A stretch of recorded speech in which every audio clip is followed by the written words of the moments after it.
Hare Krishna, Hare Krishna, Krishna Krishna, Hare Hare, Ram Ram, Hare Hare, Krishna, Hare Krishna, Krishna Krishna, Hare Hare, Ram Ram, Ram Hare Hare, Hare Krishna, Krishna Krishna, Krishna Hare Ram, Ram Ram, Hare Hare, Hare Krishna, Hare Krishna, Krishna Krishna, Hare Hare, Hare Ram, Ram Hare Hare, Ram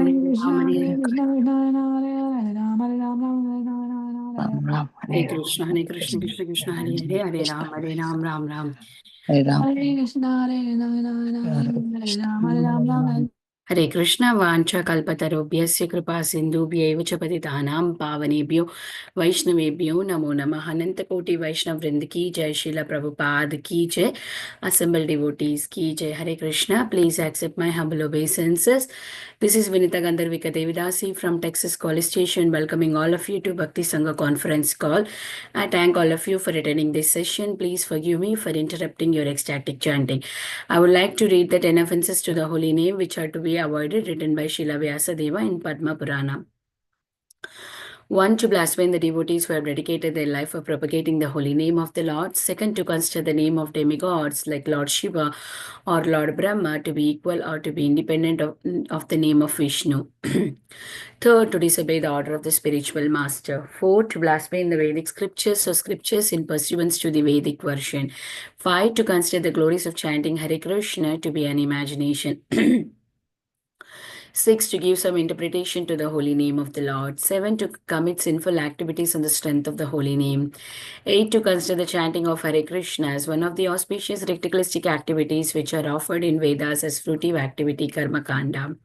9. To instruct a faithless person about the glories of the holy name. 10. To not to have a complete faith in chanting of the holy name and to maintain material attachment even after understanding so many instructions on this matter. It is also an offense to be inattentive while chanting. Every devotee who claims to be Vaishnava must guard against these offenses in order to achieve the desired success of Krishna Prema. Once again, I thank everyone for joining today's Bhakti Sangha conference call. Before we move on to our Srimad Bhagavatam class, may I know who all joined this morning? हरे कृष्ण विनीता गंधर्विका माता जी दंडवत प्रणाम शिला प्रभुपाद की जय गुरु महाराज की जय प्रीतिदासी चालू हरे Krishna Hare Krishna, Preeti Mataji, please accept my humble obeisances. All glories to Srila Prabhupada. Thank you so much, Mataji, for joining every day, giving your association. Welcome to the call. Hare Krishna Hare Krishna. Hare Krishna Mataji, please accept my humble obeisances. All glories to Srila Prabhupada and Shri Guru and Shri Gauranga and all the assembled devotees. This is Yashamati Priya Devidasi from Chicago. Hare Krishna, Yashumati Priya Mataji, please accept my humble obeisances. All glories to Srila Prabhupada. Thank you, Mataji, for joining every day and chanting so beautifully. Welcome to the call.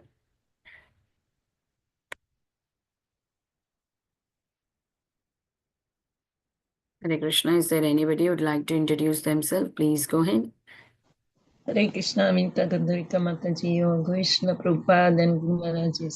My humble obeisances to you and all the devotees. This is Krishna Kumari Devidasi from Bali. Hare Krishna.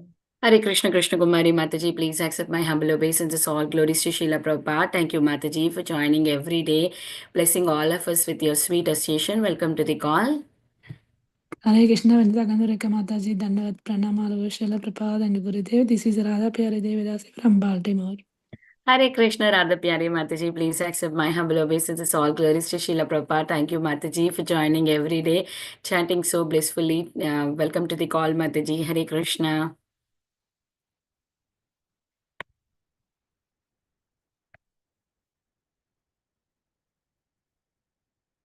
Hare Krishna, is there anybody who would like to introduce themselves?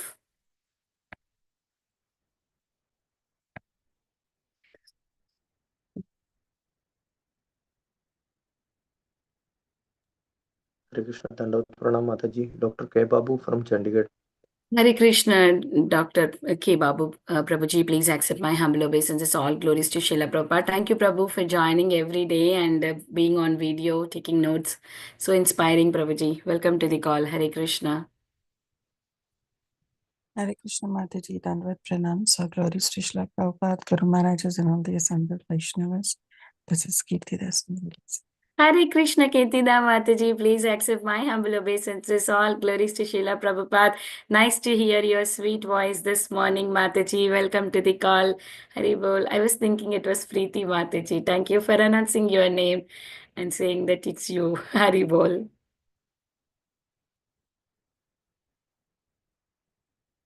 Hare Krishna everyone. Welcome to Bhakti Sangha conference call. Today we are very fortunate to have His Grace Sanatana Dharma Prabhu to enlighten us on the topic of Srimad Bhagavatam, 7th canto, 15th chapter, 52 verse. Before I hand over the call to Prabhu, I would like to read Prabhuji's introduction. I'm trying to open this thing. Yeah, finally it worked. Give me a second. Hare Krishna. His Grace Sanatana Dharma Prabhuji is a brahmachari monk, a disciple of His Holiness Radha Swami Maharaj, practicing bhakti for about 2 decades. He holds a B.Tech degree from NIT Trichy, among the top 5 universities in India. Graduation from Trinity School of Music, London for Western classic music. Worked formally in Tata Motors as a manager. He has rendered a variety of services in past: college preaching, youth monitoring, congregational preaching, center head, youth preaching, secretary, and director. Presently, he is serving under His Grace Kalakanta Prabhu Krishna House program for youth preaching. He is also doing congregational preaching in Florida, which is his base. He has completed various courses like Bhakti Shastri, Bhakti Vaibhav, Bhakti Vedanta, teachers training courses, all levels, and now teaches them to variety of audience. He also loves perform kirtan with his harmonium and guitar. Hari Bol. Very beautiful introduction of Prabhuji. Hare Krishna Prabhuji. Please accept my humble obeisances. All glories to Srila Prabhupada. Thank you so much, Prabhuji, for joining and giving your association. We are very fortunate to have you. And congratulations for your new journey. Hare Krishna. Thank you. I need blessings of all. Just like to enter Vrindavan, you need the blessings of all Rajavasis. To enter the North America Dham, we need blessings of all Dhamvasis of North America.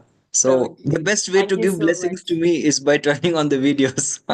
Your glorious services made you to come here and serve all of us here, Prabhuji. Thank you so much. Hare Krishna. Hare Hare. Yes. Hare Krishna. Once again, requesting all devotees if to give me blessings. I'm in need of blessings. So you all know His Grace Kamal Lochan Prabhu has become His Holiness Bhakti Padma Saurabh Pracharak Swami Maharaj. I'm still learning his name. He's become sannyasi. He was giving us a class. So he was telling us a point. He was telling that normally people think if somebody has donned saffron, oh, he must be a great soul. But as such, if somebody has donned saffron, the real meaning is that the person is in need of blessings from society. Please bless me. He's a beggar of blessings. So I request all the glorious souls to kindly bless me with the videos on, if possible, and keep it on. Don't cheat me. Okay. So hopefully Mangalacharan makes some difference. We'll start with prayers.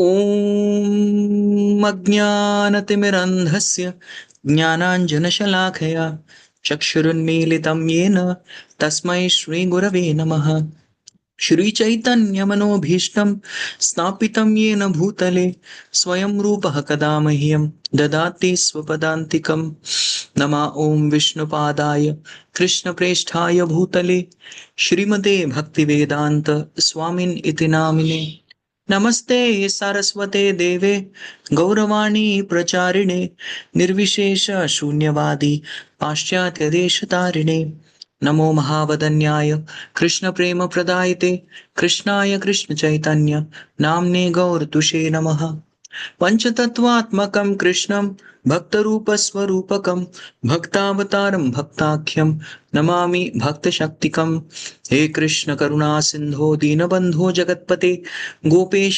गोपिकाकान्त Radhakant नमोस्तुते जयतां सुरतौ पंगोर्मम मन्दमतिर्गति मत्सर्वस्व पदाम्बोजो राधा मदन मोहनो तप्त कांचन गौरांगी राधे वृंदावनेश्वरी वृषभानुसुते देवी प्रणमामि हरिप्रिये वाञ्छाकल्पतरुभ्यश्च कृपासिन्धुभ्य एव च पतितानां पावनेभ्यो वैष्णवेभ्यो नमो नमः Shri Krishna Chaitanya Prabhu Nityananda Shri Advaita Gadadhara Srivasadi Gaura Bhakta Vrinda Hare Krishna Krishna Krishna Hare Hare Hare Rama Rama Rama Hare Hare Mukam karoti vachalam pangum langaiti girim yat kripatamaham vande paramanandamadavam Shri Chaitanya Mishwaram Shri Gurun Dinatarin.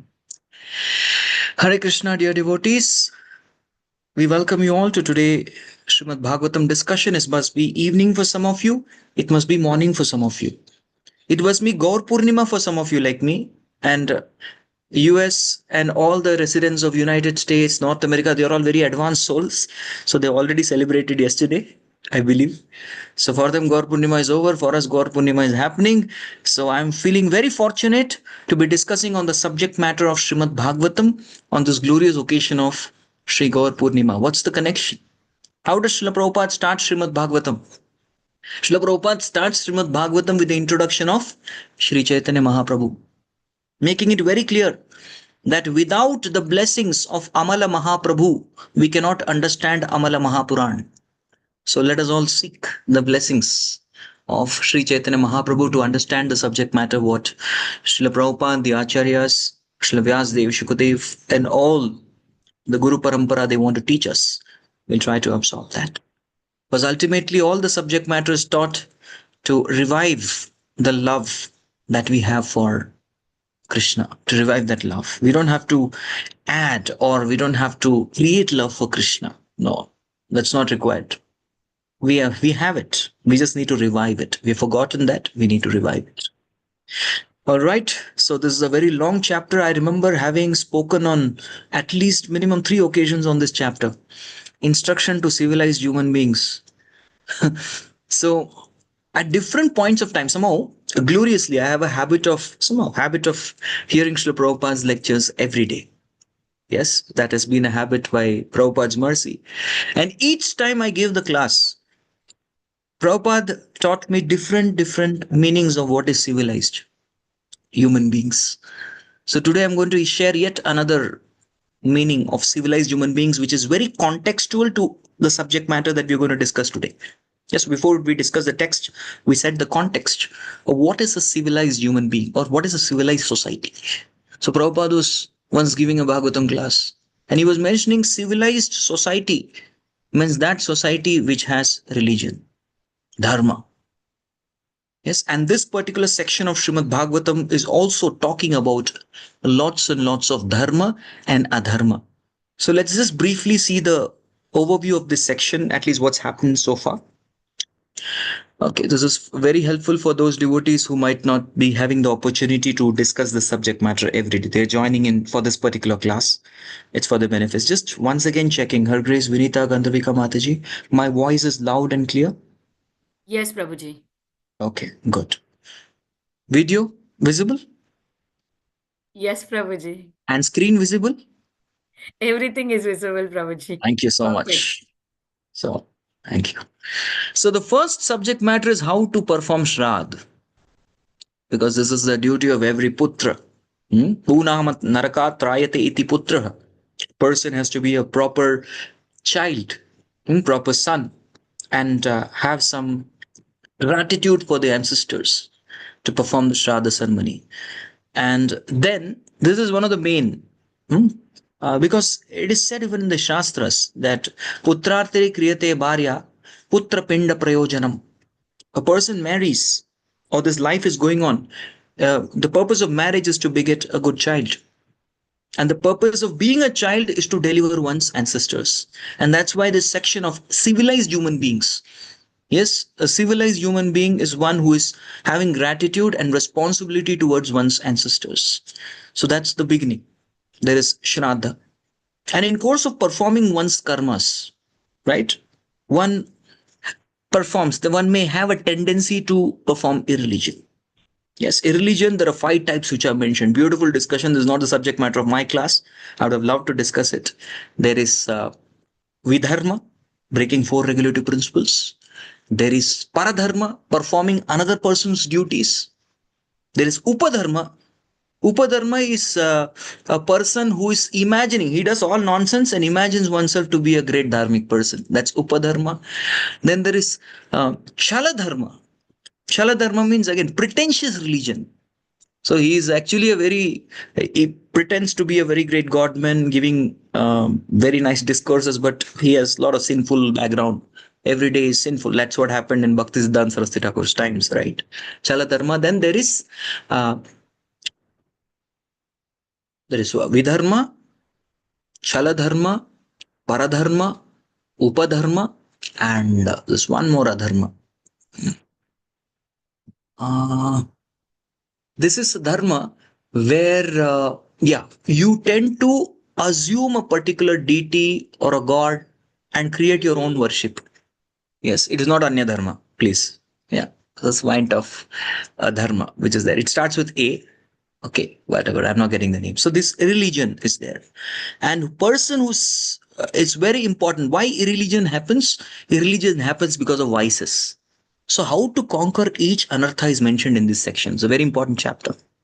There's a medicine available for kama, krodha, lobha, moha, mada, and matsarya. Each one of these anarthas, there is a medicine available, and that's beautifully described in Bhagavatam. And then there is mentioned there is one particular, yes, Vidharma, Paradharma, Dharma, Abhas Dharma, correct. Abhas Dharma, to manufacture a new religion. Abhas Dharma, thank you. Who gave that in the chat? Indulika Mataji, thank you so much. Right? So process to conquer vice. Now this anarthas, there are 8 anarthas mentioned. The illusion is also translated into bhaya and shoka. So thus there are 2 verses, each line talking about conquering one anartha. But the conclusion is you can conquer one stroke solution to conquering all anarthas. And what is that? Guru Bhaktya. Guru Bhakti. Chaya Bega Domi, Chaya Dosha Shodhi, Chaya Guna Deho Dase, Chaya Satasanga Deho Yamaye, Vusheshi Shangera Ase. So Guru Acharya has that power. So to nullify all doshas. So Guru Bhakti. And moment you talk about Guru Bhaktya, then easily, this is the easy. Other all methods are quite philosophical and complicated, but Guru Bhakti is very easy. So this forms the, if you see, this is in the middle of the chapter. Yes, and one should have a guru. That's the theme right from 7.11, right from Brahmachari Dharma, Brahmachari Gurukule Vasandanto Guru Hitam, right from there, it's continuity. Because human civilization means Varnashram, gradually elevating. So Guru must be there. Again, the center of this particular chapter, a civilized human being is living Guru-centric life, Guru Bhakti.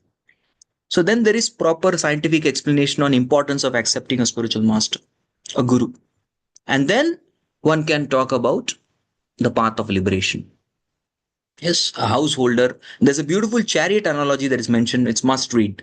And probably the last 6 slokas, 41 to 46. Yes, there's a chariot analogy that's mentioned. You can all read that. And then we come to today's section.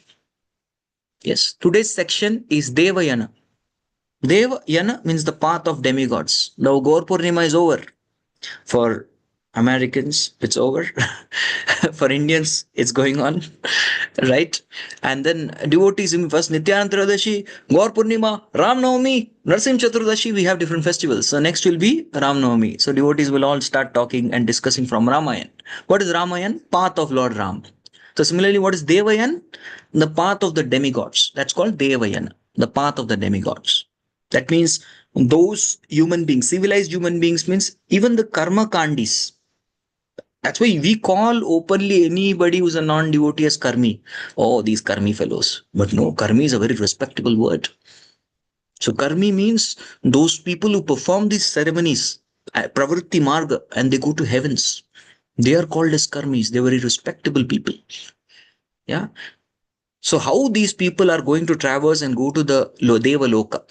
So that particular path to go to the Deva-loka for better quality of enjoyment is called as pravritti marg. So that particular path is going to be explained in this particular section, and immediately it will be condemned. So what we'll do is we'll just read 47 to 51. I'll need some different devotees reading this section. So requesting all Vaishnavas, We will read Srimad Bhagavatam 7, Canto 15, chapter, Shloka number 47 onwards. Just the translation of 47 to 51, just to set a context. It's very important. Yeah, one devotee can read this. Oh, Krishna. What's happening? Yes. Hare Krishna, Prabhuji. According to the Vedas, there are two kinds of activities, pravritti and nivritti. Pravritti activities involve raising oneself from a lower to a higher condition of materialistic life, whereas nivritti means the cessation of all material desires. Through pravritti activities, one suffers from material entanglement, but by nivritti activities, one is purified and becomes fit to enjoy eternal blissful life. Hare Krishna. Thank you, Harris Induleka Koruna Mataji. Next, somebody else can read 48 and 49.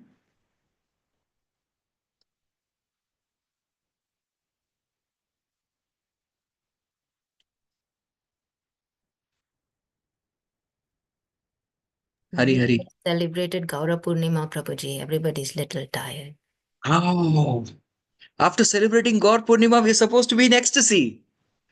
If you've celebrated God Purnima, you become ecstatic. His Holiness Jayapataka Maharaj, his Divya Sutra to become Please ecstatic. raise your hand so that we can Chandoranga. unmute you for reading. Yeah, somebody Okay, says okay, that okay. you cannot unmute. Okay. Devotees are Go showing. ahead. Oh, Jeev Jago, Jeev Jago. Gaura Chandra is saying Jeev Jago. Yeah, go ahead. Hare Krishna, Prabhuji, and Deva-yana. The ritualistic ceremonies and sacrifices known as Agnihotra Yajna, Darsha Yajna, Purnamasi Yajna, Chaturmasya Yajna, Pashu Yajna, and Sam Yajna are all symptomized by the killing of animals and the burning of many valuables, especially food grains, all for the fulfillment of material desires and the creation of anxiety. Performing such sacrifices, worshipping Vaishvadeva and performing the ceremony of Baliharana, which all supposedly constitute the goal of life, as well as constructing temples for demigods, building resting houses and gardens, digging wells for the distribution of water, establishing booths for the distribution of food, and performing activities for public welfare. These are all symptomized by attachment to material desires. Hare Krishna. Vritti Marga. Last two shlokas before we get into today's verse. Somebody else? Thank you, Rituparna Mataji.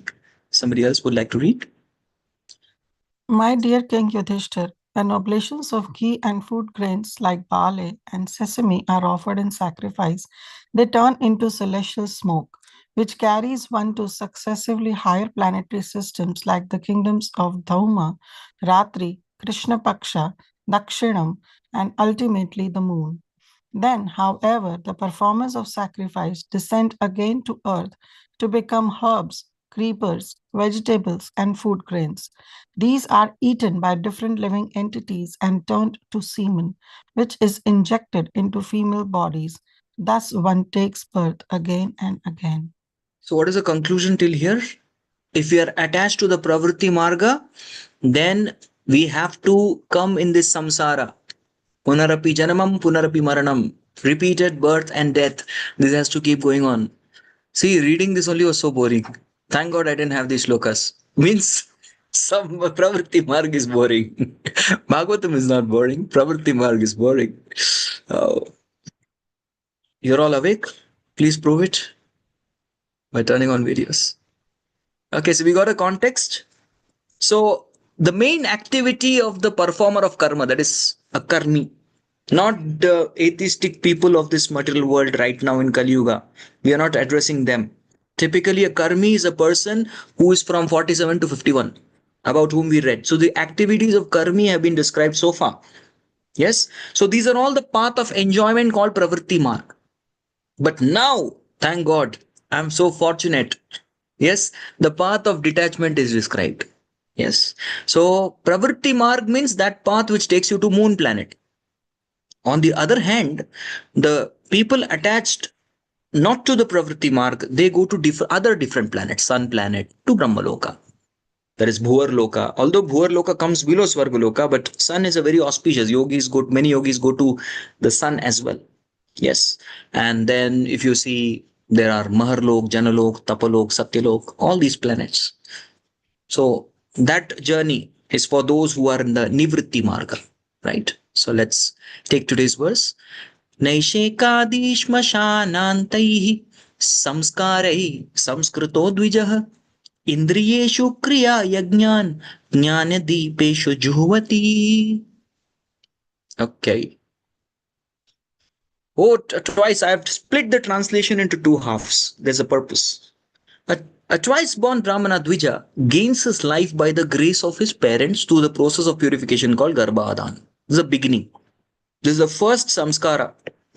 Before even the soul takes the Garbha, there is Garbadhana samskara. Of course, Garbadhana is the process of the soul accepting the particular body. He's getting into, from the semen of father, he's getting into the womb of mother. That's beginning. And then there are also other process of purification until the end of life when the funeral ceremony Antyeshti is performed. So this is ceremony number 16. 1 to 16. What happens in between? So I just wanted to enumerate for all of you.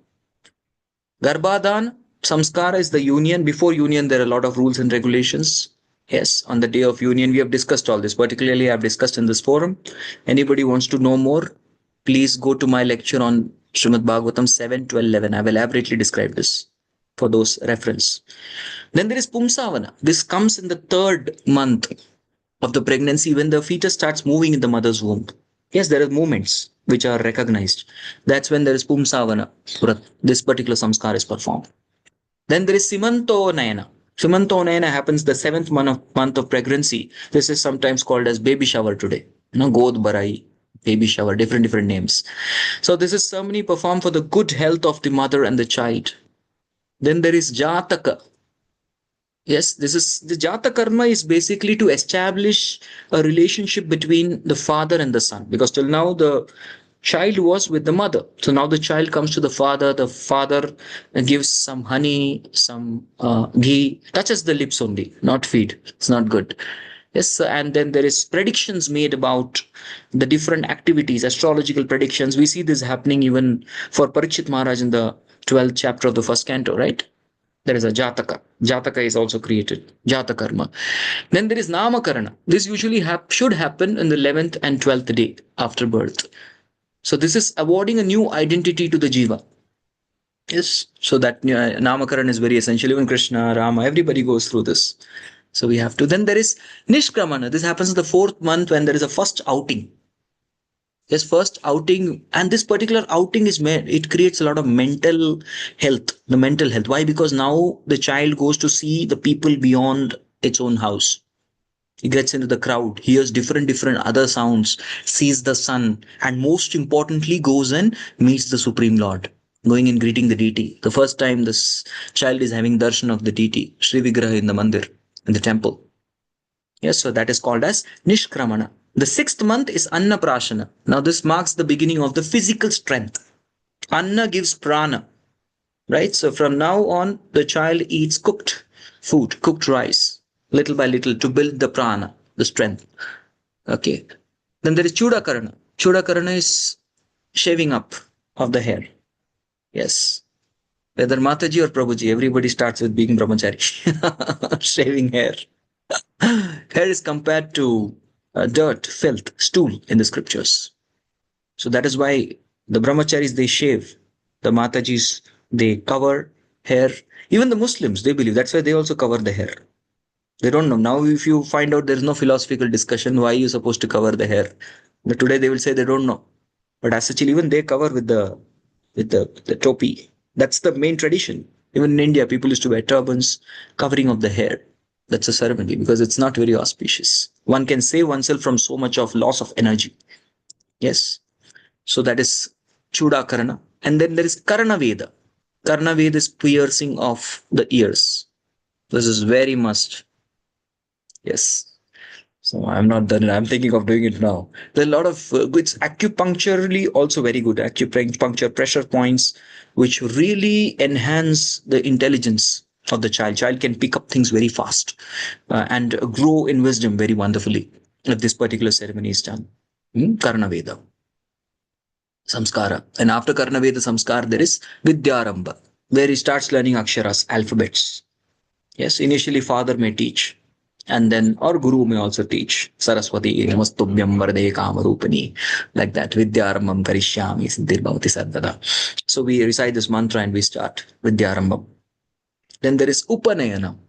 Upanayana is, Upa means to come near, and Nayana means to get that particular knowledge, get the shastric knowledge, Nayana. So Upanayana, a person becomes qualified to study Upanishad under the guidance of the spiritual master. Then there is Praishtartha. Praishtartha is the first Vedic lessons, where the students, they, as a brahmachari, learn to recite. The first lessons is Samhitas, which clears up. There are about 20 to 30,000 shlokas which they recite. It clears up the voice. You become a person who is able to recite all the mantras, speak eloquently, speak nicely. Yes. Then there is Keshanta. This happens normally in teenage for both boys and girls. Keshanta is shaving, removal of hair. Yes. This is also a samskara. Keshanta. Then there is Samvartana, graduation ceremony, after one has taken all the education. Then there is Vivaha Samskar. Vivaha Samskar. And somehow today in Kali Yuga, what happens? Usually, till here somebody, they all do. But this is missing many times.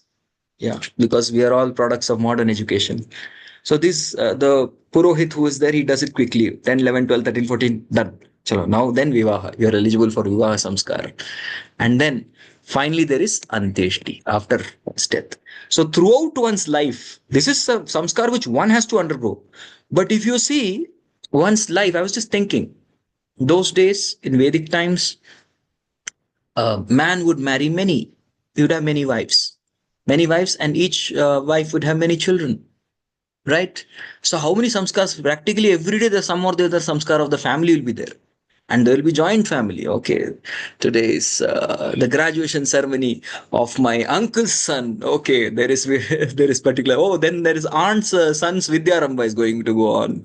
Okay, then my elder sister's Vivaha Samskar is there. So some or the other samskaras keep coming.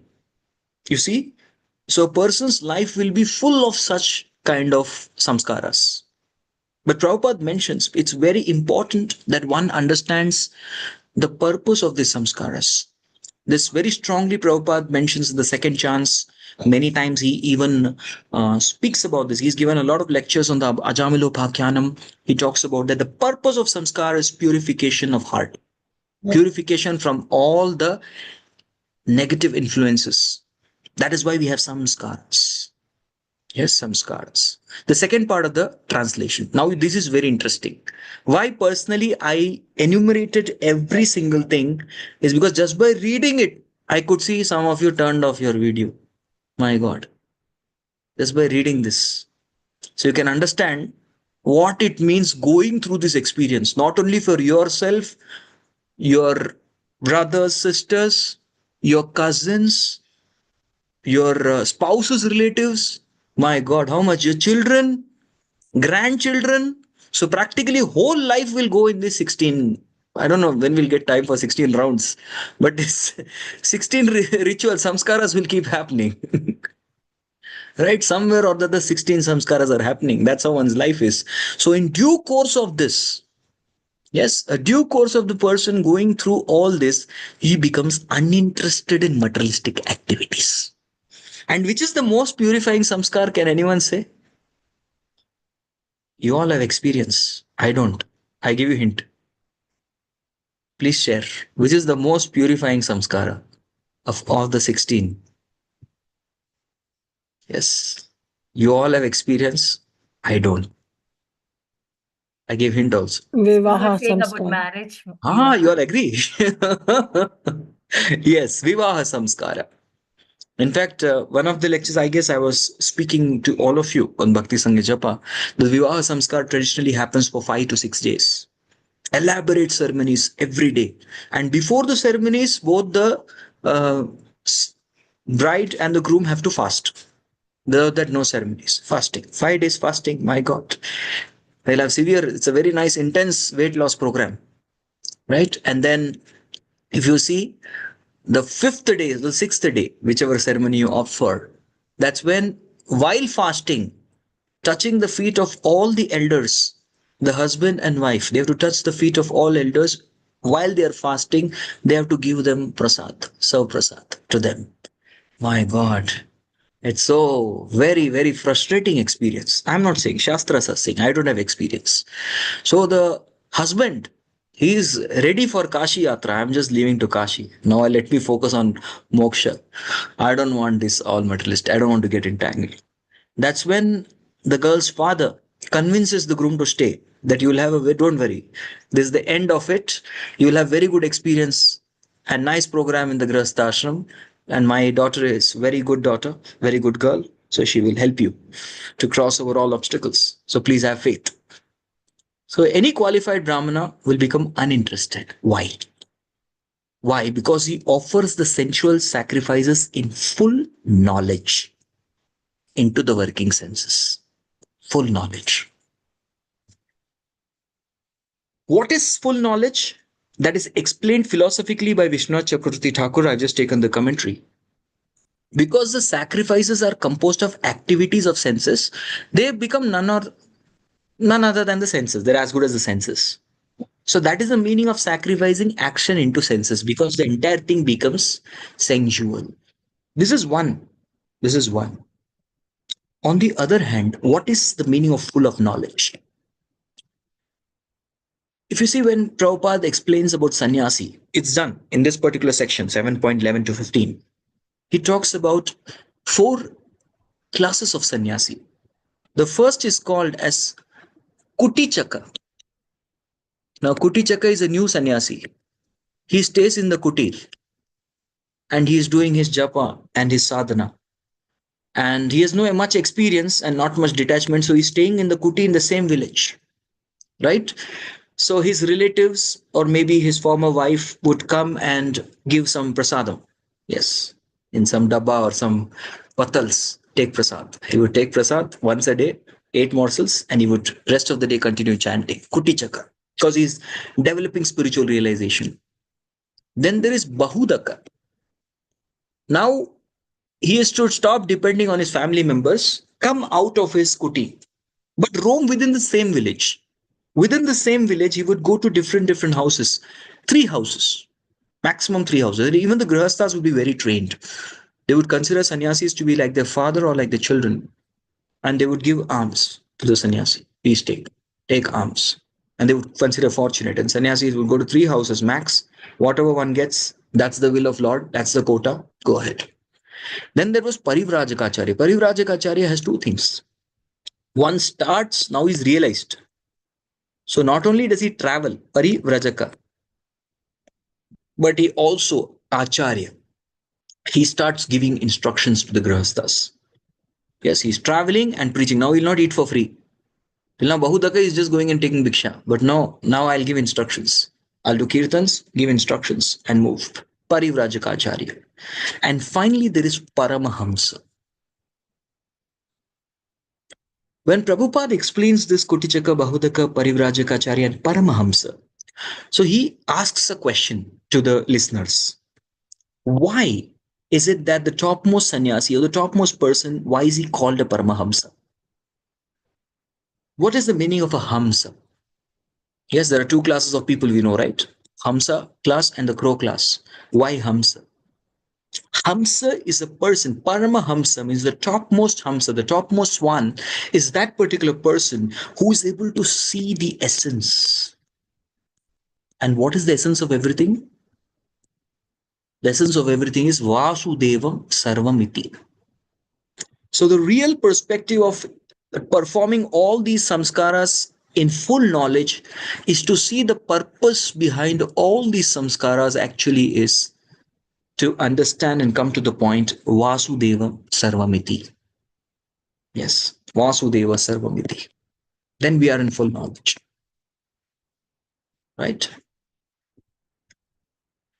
Alright, so the Brahmana, purified by samskara, starting with impregnation, Garbadhana, ending with the death rites, Antyeshti, offers his actions into the senses, illuminated by knowledge. We have seen this. So this is summing up the shloka in one line. Okay.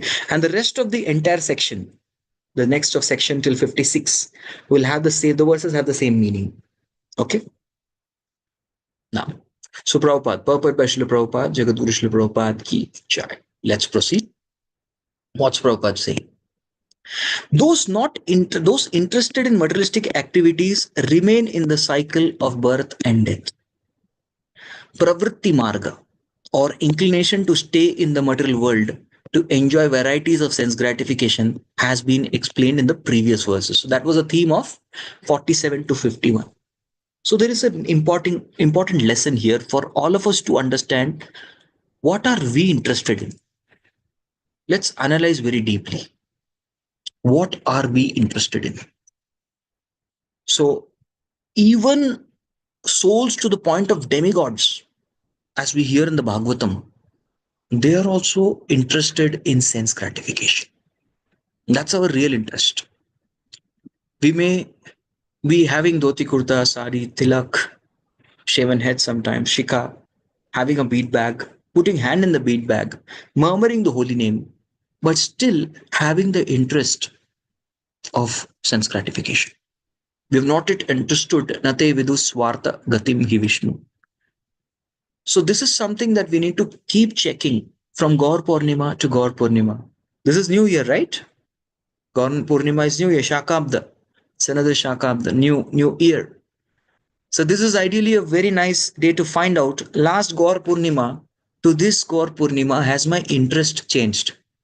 What am I interested in? How do we understand what we are interested in? A very simple way of understanding what we are interested in is, given time, what we would do. Okay, you're done with your duties of the day. You're done with your rounds. You're done with your 30 minutes reading. You're done with the Bhakti Sangha Japa class. You're done with everything. Now you still have time. What would you do? So that is our real interest. Until the time that particular interest has been developed for the process of Shravanam and Kirtanam, we are going to remain in this material world. I'd like to just show you something from 11th canto of Bhagavatam.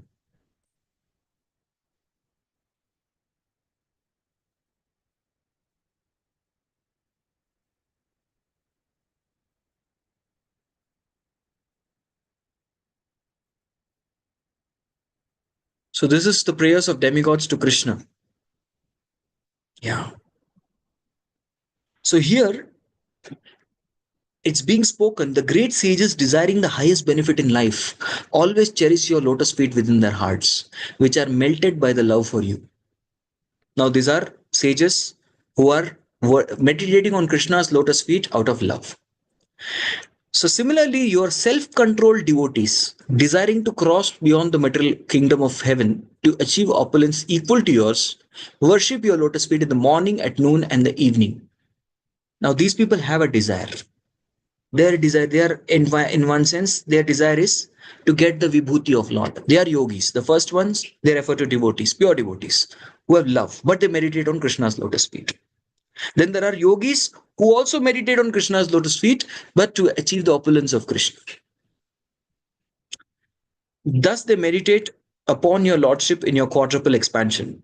That is Garbhodakshaya Vishnu, Shirodakshaya Vishnu, Mahavishnu, and Vasudev. That is the quadruple expansion, which is mentioned here. May your lotus feet become the blazing fire that burns to ashes all our inauspicious desire for material sense gratification. This is a brilliant prayer that we can offer. We all have different kinds of interests. Our core interest is not in bhakti. At least I can speak for myself. Chanting, reading, hearing. Okay, the basic quota is done. Then we would like to do other things. That's our interest. So how to burn away other interests is by meditating on the lotus feet of Lord. And that is when the acharyas here and Srila Prabhupada's purports are not there. So acharyas' purports are only there. They talk about the process of archana. And what is archana?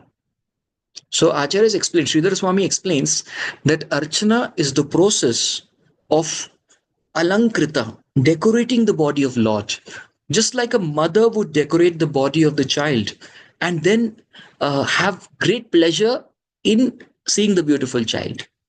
Similarly, the worshipper should decorate the body of the Lord and then have pleasure in taking the darshan of the Lord. So this particular process is called as meditating on the lotus feet. And it is this process that is going to kill or burn away the other interests that we have, other than the interest of Shravan and Kirtan, which is our only business. Prabhupada writes in one purport, the only business of a Krishna conscious devotee is to hear and simply glorify Krishna. Okay. The theme of this particular shloka is explained in this line of the purport. Now, in this verse, it is explained that one who has perfect Brahmanical knowledge rejects the process of elevation to higher planets and accepts Nivritti Marga. In other words, he prepares himself to go back home, back to God. Yes. Prabhupada, in one lecture, was very beautifully mentioning what is Maya. What is Maya? Maya means that which is not necessary for us to go back to God. Not necessary. And an intelligent devotee is supposed to understand, before you take up to some activity, is it necessary or unnecessary? That means, is it Maya or is it Krishna? So Pravritti Marga is understood by a devotee to be unnecessary. This is Maya. That's perfect Brahmanical knowledge. You understand what is unnecessary. And the moment you understand what is unnecessary, then we accept all those things which are necessary for going back to God. Thus, a devotee should lead a life of discrimination. Prabhupada says everyone has discrimination in this world except human beings. Even bees have discrimination. They will not go and sit on stool. They will go and sit on the flower for sucking honey. Even if there is filth of stool, there is a small flower, the bee will go and sit there. Bee has discrimination. A swan will not go to the gutters or unclear waters. A swan will go to the clean waters, showing that even this fan has discrimination. So then Prabhupada is encouraging us. This particular section comes, Prabhupada gives his lecture in this particular 1.5.10. Nayad vachaschitra padam yare rasho jagat pavitram pragranita garhichit yad vayasam tirtamushanti manasa nayatra hamsa niramanti ushikshaya. In this particular section, Prabhupada is mentioning that we have to learn from these animals, learn from the beasts. This material world teaches us to become like flies and crows, Prabhupada says. That's the modern materialistic education. Crows because everybody is discussing the useless topics, nonsense topics. And fly because anytime you get, your interest is with all, our interest is all because of going and sitting on stool like the flies, which is filthy, full of anarthas. That's the materialistic training we have got, right? And Prabhupada then asks a question. He says, do you need any training to do sinful activities? Is there any training to drink liquor? No training required. Is there any training required for gambling? No. Any training required for killing animals or other living entities? No training required. Absolutely not required. Any training required for illicit sex? No. It is very natural for a person in conditioned life to do these four activities. Illicit sex, gambling, intoxication, meat eating. It's very natural because this has become a very deep-rooted samskara. On the other hand, there is training required for taking up to the Brahmanical principles. To do Shravanam, training is required. I'll just like to show you one more verse in this particular section only, the 11th canto. This deeply touched me. Yeah. O worshipable Lord, those whose consciousness is polluted by illusion may try to purify themselves by ordinary worship, study of Vedas, charity, austerity, and ritualistic activities, but the purification they receive is never as great as that attained by those pure souls who have developed a powerful transcendental faith in your glories by regularly hearing them, O greatest of all. What is this shloka telling? We may do different processes. What are the processes mentioned?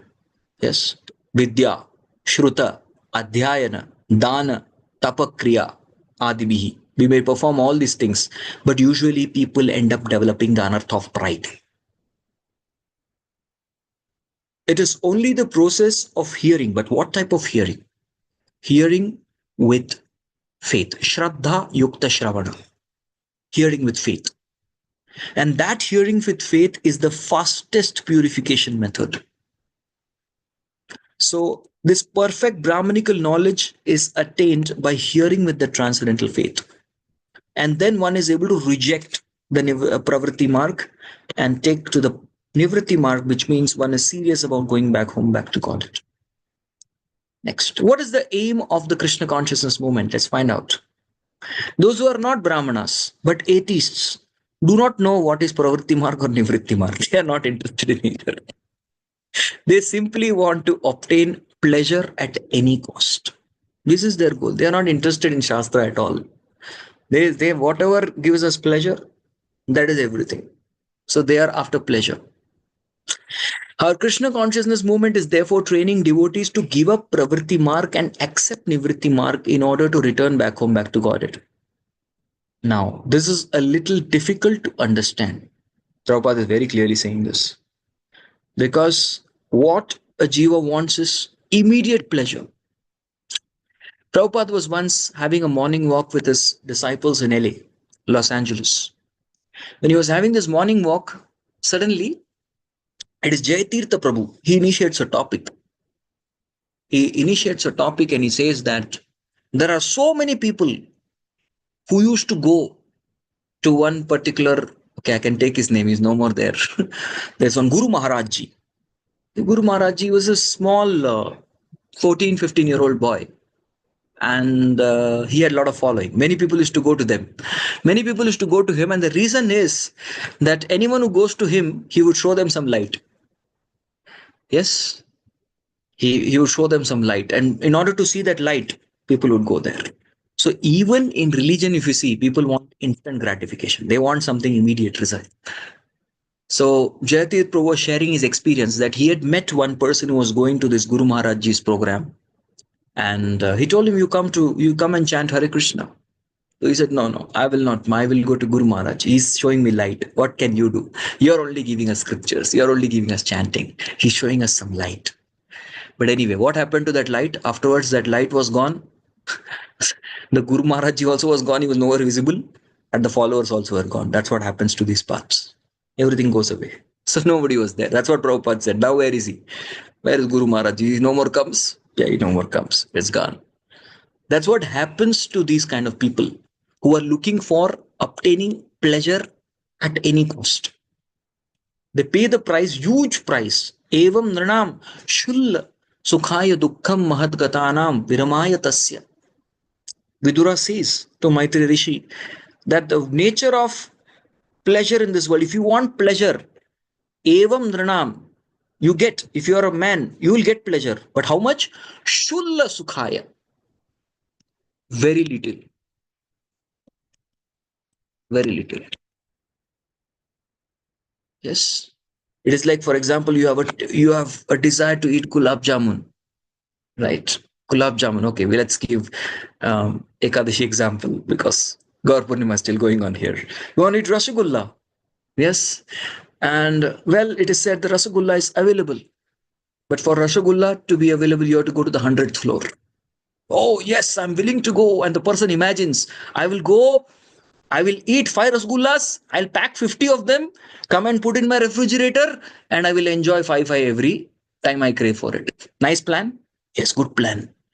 So you go to the 100th floor. Yes. How much is the Rasgulla? One Rasgulla is $1,000. My God, it's very costly. It's very costly. What to do? I don't have so much money. Okay, then you take this much. So he has to pay a huge price. He says somehow he goes, borrows from friends, everything, and says, I promise to eat 5 and take 50. At least let me eat one. $1,000. Very costly. So finally he phones up all his friends and everything, and he somehow collects $1,000 and he pays it in the counter. $1,000. Now give me a Rasgulla. And he gets a Rasgulla this much. See this much. That's it. That's the Rasgulla he gets on a big plate and eat. This is for $1,000. This is how Maya cheats. Evam nrinam. Yes, you want? Yes, shulla sukhaya. You will get pleasure, but very little. But dukkha mahadgatanam. The dukkha that follows is great. You have to take so much of pains to climb 100 floors. You have to take, so you didn't have money. You have to sacrifice all your money. You have to borrow from so many friends. Now you owe to so many people. And after that, the pleasure that you got is insignificant. That's the lesson. So an intelligent person will forget this at any cost. No. He will change his philosophy. At any cost, I don't want pleasure. He will change if he's intelligent. But if he's fool, he doesn't have knowledge of Krishna consciousness, then what that person will do? Again climb 100 floors, ring up 10 people, take more loan. Yes, $1,000, and again enjoy that much, just that much amount of Rasgulla, because that's what is available. Maya facilitates that much only in this material world. If you really want to enjoy full Rasgulla, or 5 Rasgullas, or 50, or that for that matter, unlimited, Prabhupada says that you just have to develop a spiritual body. That's it. Just develop a spiritual body, and Prabhupada says all your desires are fulfilled. Just look at Narada. He can go anywhere because he has spiritual body. Yes. Look at Bhimsen. He can digest anything. He also has a spiritual body. Yes. You can eat as much as you like. You can travel. You can serve as much as you like. So we need to develop this spiritual body so that any enjoying propensity next time comes, Prabhupada says, that's convinced. Okay, fine. You want to enjoy? There's a right way to enjoy. What's that? Develop a spiritual body. Yes. Develop the spiritual body. That will require to be very intensely Krishna conscious. So this is all a little difficult to understand, but it is very easy for one who takes to Krishna consciousness seriously and tries to understand Krishna. What does this mean? Takes to Krishna consciousness seriously. Takes to Krishna consciousness seriously means we perform the activity of Nityam Bhagavata Sevaya. Every day serving Srimad Bhagavatam and every day dutifully completing our rounds. Minimum 16 rounds. I was just trying to find out. I've got a new service now. Her Grace Vinita Gandharika Mataji announced in the beginning, new service of moving to the West. She mentioned that. What is that strength required to preach? So I found a beautiful purport in the Chaitanya Charitamrita where Prabhupada reveals a secret to get the strength to preach Krishna consciousness all over the world. And I'm going to openly release this secret, which is there in the Prabhupada books. And Prabhupada says the secret is very simple. And that secret is to follow the 4 regulative principles strictly and chant 16 rounds of Hare Krishna Mahamantra. If we do this, we definitely are going to get that strength to do Jivadaya. Namaruchi gives strength for Jivadaya. Even if we don't have Namaruchi, we just chant 16 rounds properly, attentively, clearly. Then we definitely will develop that strength. Yes. Yeah. So this Krishna consciousness gives us that intelligence to understand what is fruitful and what is useless. Fruitful, what is useless. Once Srila Prabhupada, he was walking, yes, and he saw a dustbin there. And the dustbin usually has some signs, right? They write something. They say, use me. And Prabhupada was looking at the dustbin. And it was written, use me. And Prabhupada said, I think I have to throw the entire material world into this. That's the best use of this dustbin. Everything is meant to be put inside. Put here. Another time, Prabhupada was taking a walk along with his disciples, a morning walk across a beach. So that time, he saw some people surfing. Prabhupada said different things at different times. But this time he said, see how these fellows are wasting time? We are telling people, avyartha kalatvam, don't waste time. And these materialistic rascals, Prabhupada became so angry, heavy. He said, they are inventing different ways how to waste time. We are telling don't waste time and they're finding ways to waste time. What is this nonsense? That doing, and Prabhupada became really heavy. He started blasting the materialistic people on wasting time. So Krishna conscious person knows what is fruitful and what is useless. So let's see this section of the purpose. This is the last section.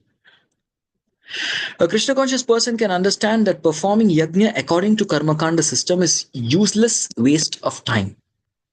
This anyway is not for us, because if you can say Prachini Barhi was enlightened by Narada, but I don't find people today doing different kinds of karma kanda system now. But anyway, still the spirit has to be understood. And that merely giving up the karma kanda and accepting the process of speculation is also unfruitful. I don't think there are many speculators also today here. The majority of the people are sense gratifiers. We have other interests, Krishna itara interests other than Krishna. That's the majority of people, their audience. But anyway, the essence has to be understood. And what is the essence? Essence is to understand sense gratification doesn't work. He's always Jayadvaita Maharaj. He was there in India and he's famous for his one-liners, one-line punches. And there was one man, he came and saw Maharaj and he was astounded. Says, you are living in such a great country, United States, and you're coming to India here. How come you left everything and came here? And Jayadvaita Maharaj answered in one line, because sense gratification does not work. There's a truth. He said very clearly, sense gratification doesn't work. And such a person is intelligent, who understands. Nateshu ramate buddha. Ehi samsparshaja bhoga dukkha yone evate. Adyantavanta kaunteya nateshu ramate buddha. Such a person is an intelligent person. He knows this is not going to work. So he stops plan making in this world. So karma kanda jnana kanda. केवल विषेर भंड अमृत बलिया ये बखाय नाना योनि सदा फिरे कदर्य भक्षण करे तार जन्म अध पाते आय. So karma kanda jnana kanda kevala vishera bhanda. Bhanda means what? It's a vessel, a pot of what? Vishera, poison. Yes, imagine there is a pot which is kept and a person is very inquisitive by nature. If some pot is kept and it's covered, person would like to just find out what is there in this pot. I want to know what's there. So he removes the lid and looks inside the pot. And it's actually pot of poison, but amrita baliya yeba khai. He thinks, oh, this is amrit. This is nectar. And imagine he eats. What will happen to him? He will die. So thinking karma kant and jnana kant to be like amrita, nectarine, actually one is eating simply poison. What is the result of eating that poison? It's more dangerous than poison. At least if you drink poison, you will die once. But you drink this karma kanda and jnana kanda as per Narottam Das Thakur, you don't die once, you die many times. Nana yoni sada phire. You die many times in different bodies. And what happens in those bodies before you die? Kadarya bhakshanakar. You eat all abominable things. Yucky things. Eat dogs, eat frogs, eat hogs, eat stool, and all these abominable substances one eats in different bodies. Is what all is eating. Imagine what a frog is eating. If it is served to any civilized human being, will anyone eat? Will somebody eat the same? There is separate. Even America worship dogs. It's a country where there are dog lovers. But they also don't eat dog food. They know it's a dog food. Man food is different, dog food is different. They know that now. They have that knowledge. Right? This is different. Dog food is not supposed to be consumed by man. They have that intelligence. Right? But we have to eat. Imagine eating all these things in different bodies. Such an abominable state of existence. Indra developing the body of a pig. Such a horrible thing. Tara janma adha patyai. And this is karma kanda. This is what happens. And jnana kanda, yes, you may go aruya krichrena param padam tataha patanti adona adrita shushmanangreha. One falls down again to materialistic life. So there is fall down in both the place. Such a person will fall down to animal bodies eventually. Such a person will fall down to materialistic platform. So fall down is guaranteed in both the cases. So you take poison, you fall down. You take poison, you die. But you take this poison, these poisons are more dangerous because you keep dying again and again. Very abominably, very cheaply you keep dying. Right? I've explained this already, so we'll skip this. Only worship of the Supreme Person offers one the safety of going home back to Godhead. Yes, safety. Yes, there is safety. Often then there is huge traffic, lot of traffic, very lot of hustle bustle and crowded cities. And you're driving, right? You're driving, then it is a very state of anxiety. Imagine you hit the other person who's in the front. Imagine you hit a person who's trying to cross the road. Imagine you hit against the divider. You hit against a pole. So there's so many dangers. You hit somebody from back will hit you. So many dangers. Padam padam yat vipadam natesham. For the karmis, of course, karmis have a material journey. They go to heavens and come back again. The jnanis and the yogis. These are two people who want to attain liberation or going back to Godhead with their own abilities. So they are those people who are driving the car in the crowded cities, on crowded roads. So there's a heavy risk. But on the other hand, a devotee is safely taken back home, back to God, because he depends like a child on the Lord. Yes. Once there was my spiritual master's yatra, Kartik Yatra, and this Kartik Yatra was in Mayapur Dham. And my spiritual master was giving lecture. Pin drop silence, everybody's hearing attentively. Some were hearing with eyes open, some were hearing with eyes closed, but people were hearing. Suddenly, all of a sudden, there's a big crying and disturbing the entire silence, and everybody's turning back. And Maharaj stopped his class. He stopped his class and he was looking. He said, Achintya, inconceivable. You see how a small baby with this small vocal cords can disturb a crowd of 5,000 devotees. Inconceivable. Vocal cords are this small, but crying so loudly. And the mother took the baby and she went. And what can we learn from this, Maharaj said? We can learn to cry. When we cry for Krishna, our mother, Srimati Radharani, will take us away from this material existence. So he spoke like that. So that's what even Krishna assures. Tesham aham samuddharta mrityu samsara sagara bhavami na chirat parthamaya veshita chetasam. I will safely take my devotee back to Godhead. But this kind of assurance is not given for Jnani Yogi. Jnani Yogi, you yourself come. Yeah, you can come on your own. Jnani doesn't even get a pass. You create your pass and you come. Yogi may get a pass, but you come on your own. On the other hand, Bhakta, a devotee, Krishna personally comes from Goloka Vrindavan to his devotee in this material world, picks him up from the Bhava Samsara, and is very eager. We see that picture. I believe somebody can help me see that picture. If possible, Her Grace Indulika, Karuna Mataji, you're very good at getting pictures. That picture where Krishna is on Garuda and is picking up his devotee from the material existence. You can find that picture and show it to us if possible. So that picture is very instructive. If we get that picture, good. We don't get, we can all imagine. We have seen those pictures many times. Krishna Art Gallery. So that Krishna is extending himself. A devotee is just raising his hand and surrendering. That's what Mahaprabhu taught us. To raise hand and chant Hare Krishna, Krishna Krishna, Hare Hare, Hare Ram, Ram Ram, Hare Hare. And then rest, Krishna has to come. Krishna, go look to material world ticket. Krishna says, you don't worry, I will come. I'll take the ticket and come. Vehicle? Oh, I will take and come. I'll bring vehicle for you. Don't worry. You don't have to come walking. Well, Garuda is there. Don't worry. And then picking up, I don't know how to fly. Don't worry. I will bend down and I'll pick you up. And I'll place you in the vehicle and I'll safely take you to Golok Vrindavan without any problems. Yeah. So this is the promise of the Lord in 12.7 Bhagavad Gita, where he's safely going to take a devotee back to God. All right. Time is up.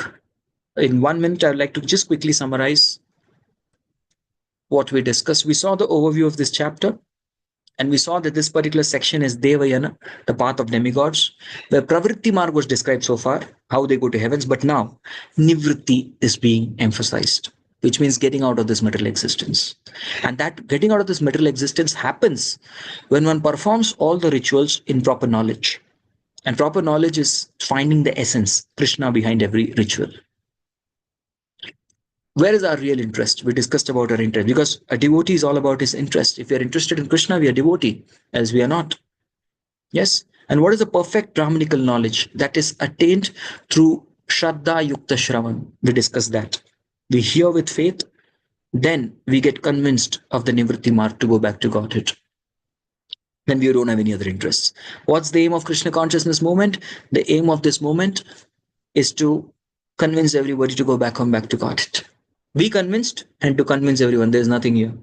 Yes, it's like a group of passengers traveling in a train, and suddenly a person gets to know there's a bomb in the train. So he says, bomb, bomb, bomb. So he stops the train and everyone gets out.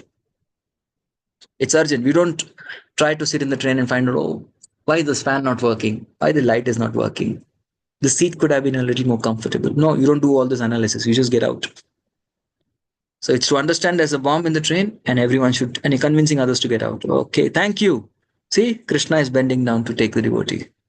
Now, devotee himself cannot fly. So Krishna will bend now and take him. Yes, Haribol, thank you for the picture. So that's how Krishna safely takes the devotee.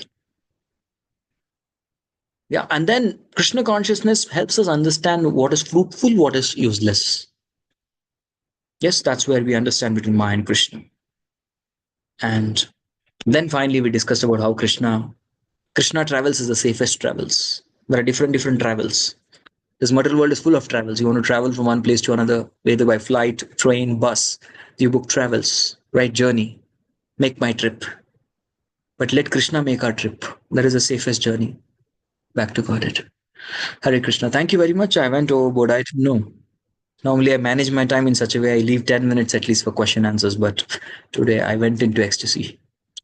Lost track of time. I'm sorry for taking 3 extra minutes. Hare Krishna, Prabhuji. Please accept my humble obeisances. Thank you so much, Prabhuji, for such a beautiful class. Very grateful to you, explaining us about Pravritti and Nivritti and all the samskaras, and hearing and attentive chanting can make us always be attracted to Krishna instead of attracting other things. Thank you so much, Prabhuji. Very grateful to you. I don't have any questions.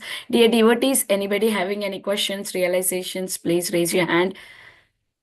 There is one question that's asked in DM. Meanwhile, somebody raises hands. I will just... Sure, Prabhuji. Yeah. The first question is, okay, it's anonymous because it's DM. What is the difference between Jnani and a devotee? Well, Jnani and devotees both know Krishna is Supreme Lord. But Jnani is interested in enjoying in the Brahman and wanting to be depending on his own endeavors. On the other hand, devotee understands service to Krishna is the supreme and thus helplessly like a child depends on Krishna to go back home, back to Godhead. The second question, which is GM, is very interesting. Before I take Babu Prabhu's question, you learned how to deal with unlimited questions from Bhakti Sangha. That was a comment, not a question. And you all can guess who has written that. I don't have to tell. The Kavi of Bhakti Sangha Chapa. Hare Krishna, Prabhuji. We have one more raised hand. Yes. Dr. Babu, Prabhuji. Please go ahead, Prabhuji. You have told like a child we should depend on Krishna and he will take us easily back to Godhead. So can you give example of people who have adjusted and done their responsibilities and gone to back to Godhead and happily spend their time in this world in Krishna consciousness doing their duty? Also tell example of Jnanis who have fallen down and Karmis who have fallen down. So that with example we can do something. Yes, definitely. To see the entire Bhagavatam is full of examples of those devotees who have spent their lives in Krishna consciousness. I wouldn't say happily. The material, because Prabhupada says, if you have come in the material world, miseries are must. It will come. Even if you're pure devotee, they will come, definitely come. So we cannot say they have lived happily ever after. Oh, nobody lives ever after and nobody's happy. This is Dukhalaya. So there are no examples like that. Those examples you will find in fiction books. You can see there. Not in Bhagavatam. So Bhagavatam shows. I was just hearing a lecture of my spiritual master he gave in recently. He said the real meaning of detachment is to develop intense absorption in Krishna. That is real detachment. And you see this in Bhagavatam. Parikshit Maharaj, when he faced the calamity of being cursed to die within 7 days in his peak, pinnacle and prime of his youth, he intensified his absorption in Krishna. So that's what the theme you'll find in Bhagavatam. Ambarish Maharaj, when he was about to be killed by a fire demon, which was created by Durvasa Muni, he intensified his absorption in Krishna. So examples are many who have lived their life throughout being Krishna conscious and happy. Prahlad, Ambarish, Dhruva, Parikshit, Arjuna, everyone. Okay. Gyanis who have fallen down, well, Saubari Muni was a Gyani, he fell down. Yeah. Yogis who have fallen down, you see Vishwamitra Muni, he fell down 3 times after having 60,000 years of tapobala. He lost it every time. Is that okay? Thank you, Babu Prabhu. Srinivas Prabhu, thank you for giving your valuable time and association on this auspicious day. Happy Gaur Purnima to you as well. And it was as usual an outstanding class. Thanks again. Thank you for your outstanding patient sharing. Shraddha Yukta Shravana. Okay. Thank you, Prabhuji, once again. Looks like no more questions. All right. Thank you so much, Prabhu. Happy Gaur Purnima for you. I would like to wish Happy Gaur Purnima. Happy Jagannath Mishra festival to you. Yes, thank you, Prabhuji. Hare Krishna. You took us in so many walks of Srila Prabhupada during your multimedia tour of the purport marking to the absorption intense. Doing this magic to the conditioned soul is a miracle. Thank you for so poetically putting it. Hare Krishna. Lalitangi Radha Mataji ki jai. She is the Kavi of Bhakti Sangha. Yeah. She only commented there. Okay. That's why I just wanted to confirm because she is our Kavi. That's why I was like, Yes, who is yes. another Kavi? Okay. No, there's only Adi Kavi, one Kavi. Okay. So thank you very much, Thank Jagadguru you, Srila Prabhuji, once Prabhupada again. ki I would like to jai. offer my obeisances to you. Bhagavatam ki Vansha jai. kalpatarubhyasya kripa sindhubhyev cha patitanam pavanebhyo vaishnavebhyo namo namah. Ananta koti Vaishnav Vrinda ki jai. Srila Prabhupada ki jai. His Grace Sanatana Dharma Prabhuji ki jai. Bonne walon ki jai. Hare Krishna. Thank you. Feels very happy to see Lalita Mataji, Dinbandhu Prabhu. They stay with so much of, they stand with so much of reverence. Thank you for always being there and blessing us. Hare Krishna. Shall we? They're the senior most devotees here. Yes, Prabhuji. Always Hare blessings Krishna. for us. Yes. Hare Krishna. Hare Krishna.